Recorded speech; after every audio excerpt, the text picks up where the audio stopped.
జగన్ ముఖ్యమంత్రిగా ఉన్న సమయంలో జగనన్న కాలనీల పేరుతో ప్రజలకు లోతట్టు ప్రాంతాలు, చౌడు భూములిచ్చి గొప్పలు చెప్పుకున్నారు. కాకినాడ జిల్లా గొల్లప్రోలు శివారులో జగనన్న కాలనీ వాసులు కూడా అనేక రకాల సమస్యలు ఎదుర్కొన్నారు. ఇక్కడ ఉన్న 38.50 ఎకరాల్లో 2100 మందికి ఇళ్ల స్థలాలిచ్చారు.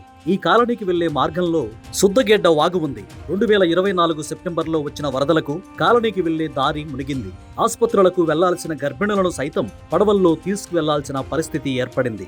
ఈ ప్రాంతం ఉప ముఖ్యమంత్రి పవన్ కళ్యాణ్ సొంత నియోజకవర్గం పిఠాపురం పరిధిలో ఉంది. దీంతో వారి ఇబ్బందులను పరిశీలించేందుకు స్వయంగా పడవలో వెళ్లి ఆరా తీశారు.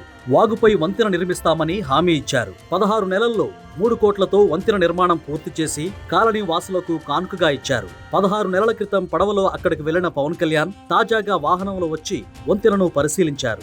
ఇచ్చిన మాట నిలబెట్టుకున్న పవన్ కళ్యాణ్ కు thank you deputy CM sir అంటూ ప్లకార్డులతో స్వాగతం పలకడంతో పాటు ప్రశంసలతో ముంచెత్తారు. 5 ఏళ్ల హయాంలో అనాలోచితంగా గుడ్డెద్దు చేలో పడినట్లుగా జగన్ చేసిన పనులు ఎన్నో ఉన్నాయి. ప్రస్తుత కూటమి ప్రభుత్వానికి వాటిని సరిదిద్దటానికే సమయం సరిపోవడం లేదు. అంతగా రాష్ట్రాన్ని నాశనం చేశారు. వాటిల్లో ప్రధానంగా చెప్పుకోవాల్సింది జగనన్న కాలనీలు. సెంటు స్థలంలో ఎంత ఇల్లు వస్తుందని సెంటు స్థలాలిచ్చి పేదలను ఉద్ధరించే మహానుభావుడిలా, సొంత స్థలాలిచ్చిన దానకర్ణుడిలా ప్రచారం చేసుకున్నారు. భూములిచ్చారు కదా అని అక్కడికి వెళ్లి ఇల్లు కట్టుకుందామంటే లబ్ధిదారుల ఆశలు అడియాశలయ్యాయి.